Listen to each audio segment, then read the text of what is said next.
ꯅꯨꯡꯁꯤꯕꯒꯤꯗꯃꯛꯅꯤ ꯅꯨꯡꯁꯤꯕ ꯌꯥꯎꯗ꯭ꯔꯕ ꯑꯔꯦꯝꯕ ꯃꯄꯣꯛꯅꯤ ꯀꯥꯏꯅꯅꯤꯡꯗꯕꯅ ꯑꯩꯒꯤ ꯋꯥꯔꯦꯞꯅꯤ ꯑꯁꯤꯗꯤ ꯇꯔꯄꯣꯟ ꯑꯍꯧꯕꯅꯤ ꯃꯌꯥꯝ ꯕꯣꯈꯤꯁꯇꯣ ꯃꯟꯗꯤꯔ ꯕꯁꯤꯁꯊ ꯃꯟꯗꯤꯔꯅꯤ ꯑꯁꯥꯃꯤꯁꯅ ꯁꯤꯒ ꯕꯣꯈꯤꯁꯊꯣ ꯍꯥꯏ ꯃꯣꯏꯒꯤ ꯁꯔꯒꯤ ꯄ꯭ꯔꯣꯅꯥꯎꯟꯁꯤꯌꯦꯁꯟꯗꯣ ꯕꯣꯈꯤꯁꯊꯣ ꯍꯥꯏ ꯕꯁꯤꯁꯊ ꯍꯥꯏꯒꯗꯗꯣ ꯕꯁꯤꯁꯊ ꯃꯟꯗꯤꯔ ꯗꯦꯕꯂꯥꯌꯥ ꯁꯤꯅꯤ ꯑꯁꯤꯒ ꯇꯔꯄꯣꯟꯒ ꯇꯧꯅꯩ ꯕꯁꯤꯁꯊꯗ ꯏꯁꯤꯡ ꯃꯌꯥꯝ ꯑꯃ ꯂꯩꯁꯦ ꯃꯥꯒꯤ ꯄꯨꯈ꯭ꯔꯤ ꯆꯦꯟꯕꯗꯣ ꯑꯗꯨꯒ ꯀꯩꯅꯣ ꯇꯧꯅꯤ ꯏꯁꯇ꯭ꯔꯤꯝꯒꯤ ꯆꯦꯜꯂꯤꯗꯣ ꯑꯗꯨꯒ ꯄꯨꯖꯥ ꯇꯧꯗꯣꯏꯕ ꯁꯤꯅ ꯒꯅꯦꯁ ꯄꯨꯖꯥ सोंदना सीनी गणेश पूजा फिर वशिष्ठ देवलाया दान पत्रों रसमाई श्रीदे चतुर्मी से श्रीदे कारग सुमाई चंगने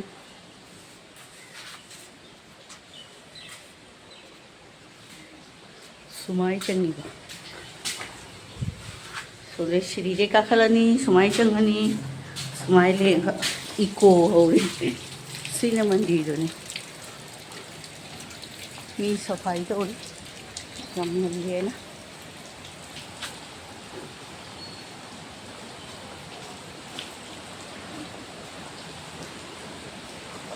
सही तुरियन चिन्ह बजर चिन्ह से महादेव लेबा हाँ मन को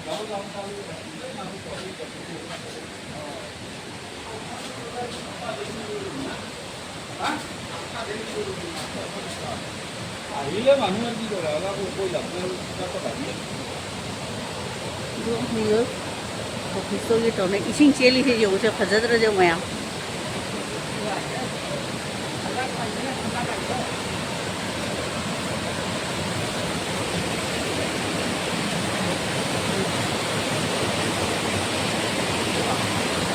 स्क्रीन हाँ हाँ मा जाप तौनी ना बांग का कन्नत मनी हो मनी ध्यान तो है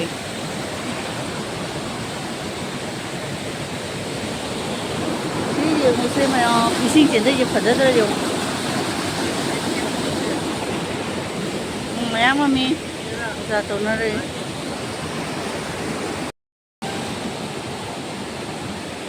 ये नुमित खोरा मैं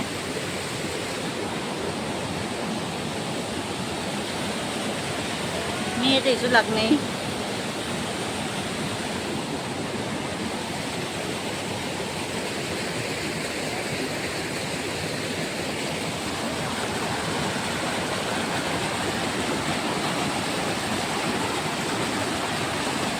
이제 농아에 따고 본데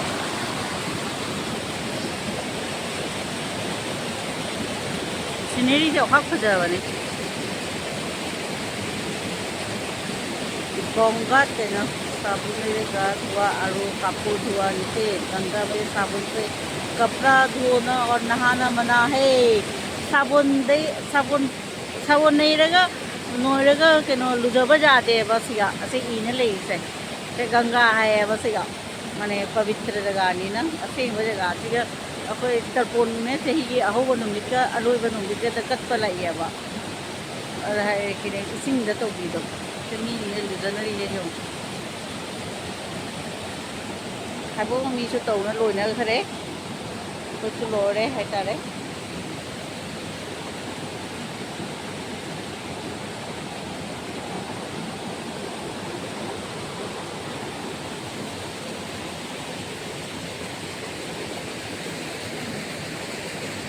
सिनेरी हम फजावनी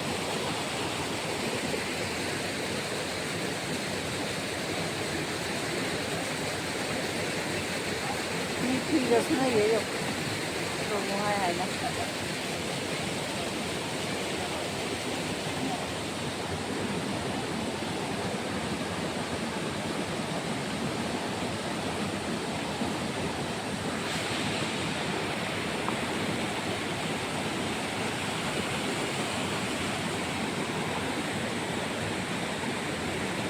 이게 매만 군다나래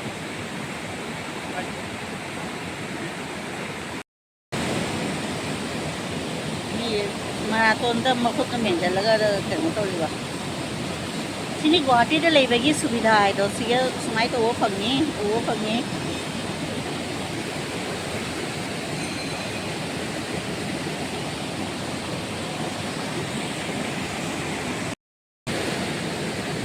ꯑꯩꯁꯨ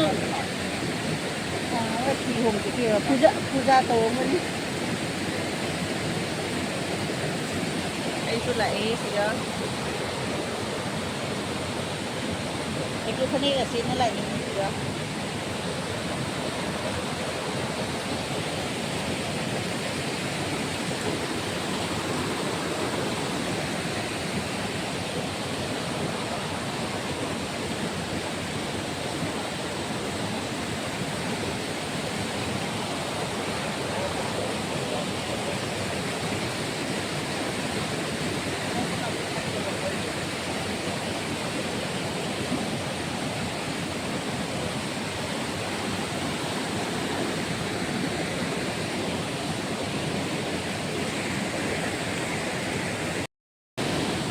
ꯑꯩꯈꯣꯏꯒꯤ ꯄꯟꯗꯤꯠꯇꯨ ꯂꯥꯛꯑꯦ ꯑꯗꯩꯁꯤꯅꯤ ꯑꯩꯈꯣꯏꯒꯤ ꯄꯟꯗꯤꯠ ꯄꯨꯖꯥꯔꯤ ꯃꯥꯅ ꯃꯟꯇ꯭ꯔꯒ ꯁꯣꯜꯂꯒ ꯇꯧꯗꯣꯏꯅꯤ ꯂꯣꯏ ꯃꯁꯥ ꯃꯁꯥꯅꯗꯤ ꯂꯣꯏꯅ ꯂꯨꯖꯔꯒ ꯈꯣꯏꯔꯝꯒꯅꯤ ꯃꯉꯣꯟꯗ ꯑꯣꯏꯔꯁꯨ ꯑꯍꯟ ꯑꯃꯅꯤꯅ ꯕ꯭ꯔꯥꯍꯃꯟꯒꯤ ꯗꯣꯈꯤꯅꯥ ꯀꯥꯏꯒ ꯃꯉꯣꯟꯗ ꯇꯧꯔꯝꯗꯣꯏꯅꯤ ꯁꯤꯗ ꯅꯨꯃꯤꯠꯁꯨ ꯗꯥꯏꯔꯦꯛ ꯅꯨꯃꯤꯠꯇꯁꯨ ꯈꯣꯏꯔꯝꯕ ꯌꯥꯔꯦ ꯁꯤꯗ ꯂꯣꯏ ꯈꯣꯏꯔꯝꯃꯦ ꯑꯗꯨꯗ ꯃꯤꯁꯦ ꯌꯥꯝ ꯇꯤꯜꯂꯤ ꯁꯤꯅꯔꯤꯁꯦ ꯌꯥꯝ ꯐꯖꯕꯅꯤ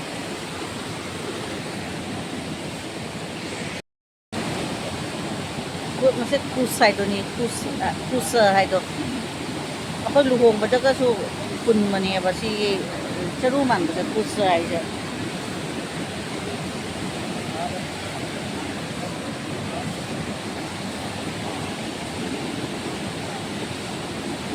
ꯁꯤꯅꯤ ꯇꯔꯄꯣꯟ ꯀꯠꯄ ꯍꯥꯏꯗꯣ ꯏꯁꯤꯡꯗ ꯇꯔꯄꯣꯟ ꯀꯠꯄ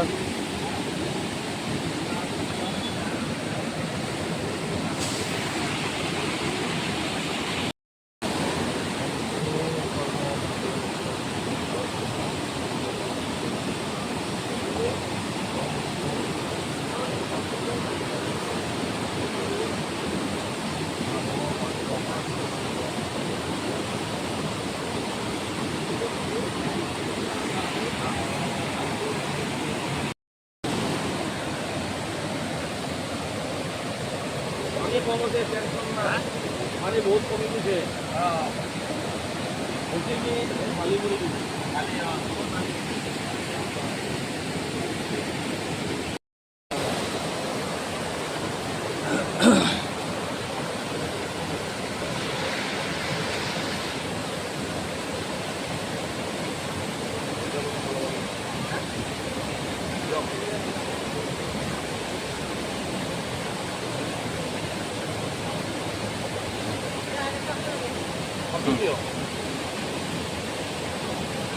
산사이드 산사이드 như vậy là khơi lồi đây lồi nó khơi khơi thì điều mẹ mà mình lại mình thấy mẹ mà lạc này em phải phần đi chơi lại hồi đây ở xin hết xưa nung người ta đi được cả sẽ cầm ai làm được đấy mình sẽ mình sao cứ làm sao được đấy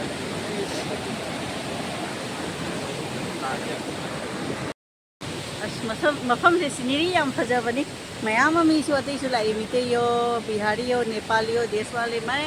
ꯂꯣꯏ ꯃꯤ ꯄꯨꯜꯂꯦ ꯑꯁꯤꯒ ꯁꯤꯅꯔꯤꯅ ꯐꯖꯔꯤꯕ ꯍꯧꯖꯤꯛ ꯆꯠꯂꯅꯤ ꯑꯩꯈꯣꯏ ꯍꯧꯖꯤꯛ ꯆꯠꯂꯅꯤ ꯁꯣꯝ ꯁꯥꯏꯗꯇꯁꯨ ꯌꯦꯡꯉꯨꯁꯦ ꯃꯤ ꯑꯗ ꯃꯣꯏ ꯑꯣꯐꯤꯁ ꯆꯠꯇꯣꯏꯅꯤꯅ ꯌꯥꯝ ꯀꯨꯏꯅ ꯚꯤꯗꯤꯑꯣꯒ ꯅꯝꯕ ꯌꯥꯗꯦ ꯃꯤ ꯊꯦꯡꯅꯔꯦ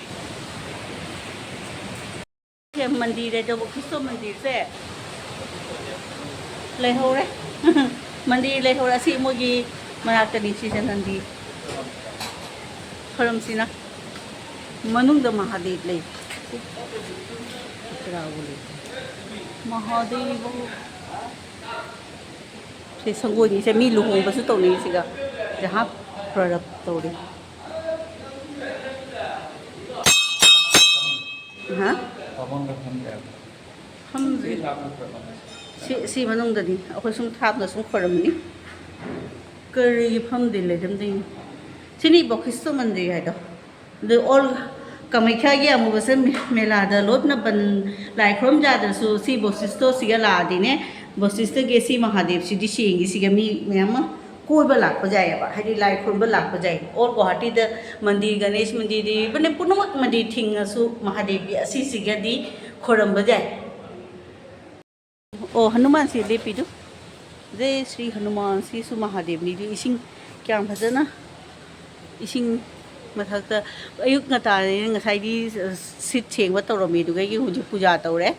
साकी जो लाइरे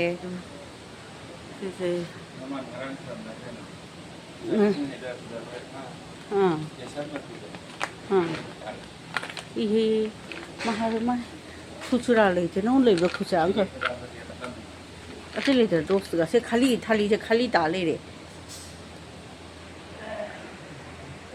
तो lupa tara kadla me se dokina to rome se noi ke moi ayu ngata ni na mi khanam lagna dri akhoi na hana tawre fa cha lage ko gate tu ni thokle se guwahati se koi pham ngata ni leiri se lai pham ngata ni hai ro ga si se khwai di asi ganga akhoi atha atha pa gaya ga chatra ga su ne asiga loi leire Guwahati बखिस्तो है सिगा Vashishtha Assamese ना बखिस्तो है असली मागे से BAS HIST Vashishtha ऋषि मुनि आश्रम वशिष्ठ आश्रम सिरी जाम फजे सिगा लाइफम लाइक्रमनी अदुगा सिगी से डायरेक्ट बस फंगनी है सिटी बस ने से लास्ट वशिष्ठ मंदिर है असिगा बस स्टॉप नहीं अदुना गुवाहाटी द लादी वशिष्ठ मंदिर है बस तोंगदी ने से डायरेक्ट फंगनी अतोप चप लगे डायरेक्ट सिटी बस सिगा माने वशिष्ठ मंदिर चतनबगिदो से नुपी ने सफाई तौरी सिसु नम नुआइब थबो मनि सिसु मोसे नुपी मचा से थबो फंगे रुनी कोई चले हल्ले बाय बाय हाँ नदी बंदूर का मैम लेरमनी हुई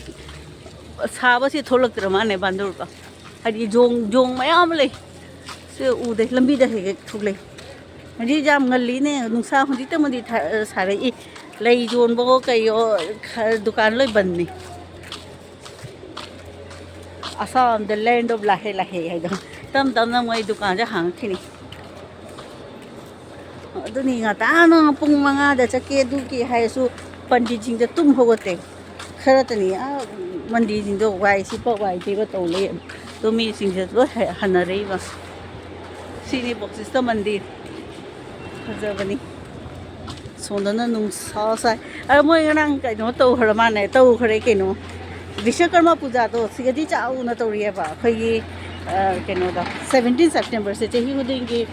विश्वकर्मा पूजा तौरी विश्वकर्मा पूजा अदुगे गेट कसे लखदी को पूजा न मोय डेकोरेशन तौना लेनी छे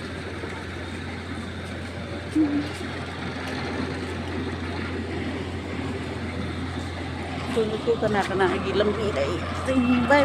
बस सिटी बस मतलब इसी ले रही थे ले पीछे माके बस स्टॉप ने बस से गेट पूजा माके सुमांग हाई तारे वशिष्ठ जी ना गाड़ी की एकदम सुविधा नहीं है बस वशिष्ठ तो अदाबारी वाया पल्टन बाजार दे डायरेक्ट बस नहीं मैम लाप जानी डायरेक्ट कोई लाइफम नहीं कोई हम नहीं अखोई की चही की अमुबसी मेला तौद्रने कहीं जून की डेट 22 देना 25 को 26 ये थोंग हांगदो अदु असे गेट नि वशिष्ठ अदो लोय ऑल गुवाहाटी की लाई पुन मंदिर से लोय थिंगनी थोंग थिंगेबा अदो खाली वशिष्ठ सिगे तदी कोई बा लाको जानी लाई खुरम बा लाको जानी सिसे असेंग मफम नि सिसे वशिष्ठ महादेव केनो लेबा वशिष्ठ आश्रम ए मंदिर रंग खक ले हौरी मना त दुमने वशिष्ठ पुनी की माकी आश्रम माना मेडिटेशन तौबा तपस्या तौबा जगह दो अदु का नमक तरे खोई थिंगे थिंग बायदि नुसा सागले जुमदा चलनी चा खोंगा चारनी दु लाई दु थारहनी चा खोंगा चारगा कोलगा ऑफिस नरनी अदुगी अखै जाम कुइना सिगा केनो तो खाली थबक तारगा तनी लाएगा गुवाहाटी द ले हाइसु कोई बका चटपका संगे चुम मथौगी फटफट चटपदनी अइना सु वीडियो का तो खरा सेमी द नंगाय ꯖꯣꯡꯒꯁꯦ ꯃꯌꯥꯝ ꯑꯃ ꯊꯣꯛꯅꯔꯛꯄꯅꯤ ꯍꯧꯖꯤꯛꯇꯤ ꯈꯪꯗꯦꯕ ꯖꯣꯝ ꯇꯨꯝ ꯍꯧꯒꯠꯇ꯭ꯔꯤꯕꯅꯤ ꯖꯣꯝꯁꯤꯡꯁꯦ ꯃꯆꯥꯒ ꯄꯨꯝꯃꯒ ꯊꯣꯛꯄꯅꯤ ꯑꯆꯧ ꯑꯆꯧꯕ ꯖꯣꯡ ꯂꯩ ꯑꯁꯤꯒ ꯄꯣꯠ ꯆꯩꯒ ꯊꯝꯕꯁꯦ ꯖꯣꯡꯅꯅꯦ ꯂꯥꯛꯈꯤꯑꯕ ꯑꯗꯨꯅ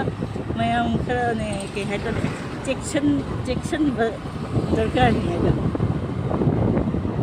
ꯑꯁꯤꯒ ꯀꯩꯅꯣꯁꯨ ꯂꯩ ꯁꯁꯥꯟꯁꯨ ꯂꯩ ꯁꯤꯡꯖꯪ ꯕꯤꯁꯀꯔꯃ ꯄꯨꯖꯥ ꯇꯧꯈꯤꯕꯒꯤ ꯃꯨꯔꯇꯤꯁꯤꯡꯁꯦ ꯁꯣꯔꯣꯛꯁꯤꯒ ꯁꯨꯝ ꯂꯩ ꯁꯨꯁꯥꯟ ꯘꯥꯠꯇꯣ ꯂꯥꯜꯂꯛꯈ꯭ꯔꯕꯅꯤ ꯃꯅꯥꯛꯇ ꯂꯩ ꯁꯝꯁꯥꯟ ꯘꯥꯠ ꯅꯕꯒ꯭ꯔꯍꯗ ꯑꯃ ꯂꯩ ꯁꯤꯁꯇ ꯂꯩ ꯑꯇꯩꯗꯤ ꯑꯩ ꯈꯪꯗꯦ ꯑꯥꯏꯗꯤꯌꯥ ꯂꯩꯇꯦ ꯀꯥꯏ ꯌꯥꯝ ꯄꯣꯄꯨꯂꯔ ꯑꯣꯏꯕ ꯁꯤꯁꯇꯔꯁꯤꯒ ꯅꯕꯒ꯭ꯔꯍꯁꯤꯒ ꯃꯦꯛꯁꯤꯃꯝ ꯃꯤꯒꯤ ꯀꯩꯅꯣꯅꯤ ꯑꯗꯨꯗꯣ ꯃꯩ ꯊꯥꯐꯝꯅꯤ ꯃꯤ ꯁꯤꯔꯒ ꯂꯝꯕꯤꯗꯤ ꯌꯥꯝ ꯏꯪꯅ ꯐꯖꯕꯅꯤ ꯅꯨꯡꯉꯥꯏꯕꯅꯤ ꯁꯤ ꯂꯣꯏꯔꯒꯅꯤ ꯁꯤꯇꯤ ꯕꯁꯇ ꯍꯧꯖꯤꯛ ꯖꯥꯝꯒꯤ ꯇ꯭ꯔꯥꯐꯤꯛ ꯖꯥꯝ ꯑꯉꯥꯎꯕ ꯑꯃꯈꯛꯁꯨ ꯌꯦꯡꯃꯤꯟꯅꯁꯤ ꯂꯥꯎ ꯂꯩ ꯃꯊꯛꯇ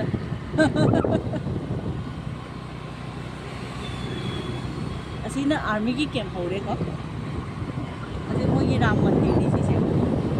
ꯑꯥꯔꯃꯤ ꯄꯨꯂꯤꯁ ꯀꯌꯥ ꯀꯟꯅ ꯖꯔꯀꯤꯡꯅꯣꯅꯦ ꯃꯣꯏꯁꯤꯒ ꯁ꯭ꯄꯤꯠ ꯕ꯭ꯔꯦꯀꯔꯁꯦ ꯌꯥꯝꯅ ꯀꯩꯅꯣ ꯑꯣꯏ ꯀꯩ ꯍꯥꯏꯇꯥꯔꯦ ꯋꯥꯡꯉꯤ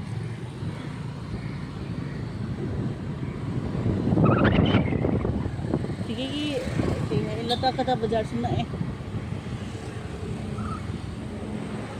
गुरुद्वारा साहिब मूर्ति पक्का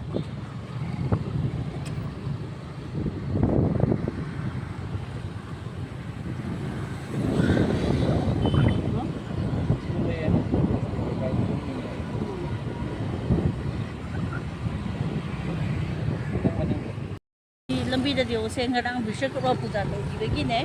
ꯁꯦ ꯃꯨꯔꯇꯤ ꯃꯌꯥꯝꯁꯦ ꯌꯧꯁꯦ ꯀꯌꯥꯝ ꯂꯥꯏ ꯂꯥꯠꯈ꯭ꯔꯅꯣ ꯈꯟꯗꯦ ꯎꯁꯦ हिंदू की लाई से अनकाउंटेबल नहीं है तो सीना आर्मी की के लिए थोड़ा के 151 बेस है हॉस्पिटल लगा हाँ 151 बेस 151 बेस हॉस्पिटल होते हैं आर्मी में आप लोग नंबर की नोटिस होगी असीला लाख यानी लाइन बंदे करी कोई हॉस्पिटल भी सीया ꯁꯤ ꯂꯝꯕꯤꯁꯦ ꯏꯪꯕꯗꯤ ꯅꯨꯡꯉꯥꯏꯕꯅꯤ ꯌꯥꯝ ꯅꯥꯟꯅ ꯊꯣꯛꯏ ꯌꯥꯝ ꯈꯨꯠꯀꯤ ꯆꯪꯉꯨꯕ ꯑꯩꯁꯦ ꯑꯍꯥꯟꯕ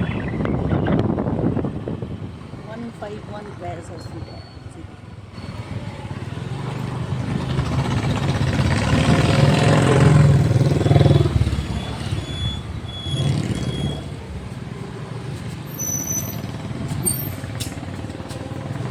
आर्मी की सफाई काम तौर आर्मी लेब मफमदꯤ लोई नानबनी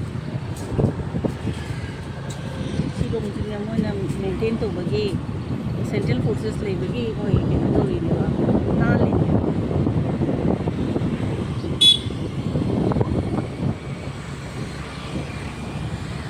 साम चावरी मो एरिया से सिनिसे असम सेक्रेटरी प्लान और हाथी गाँव गाड़ी पेट्रोल आजौरदी पिस्तौल औरदी चंगनी रुई चंजौरदी सी लंबी याम हिदनदी थाप लम नतेबा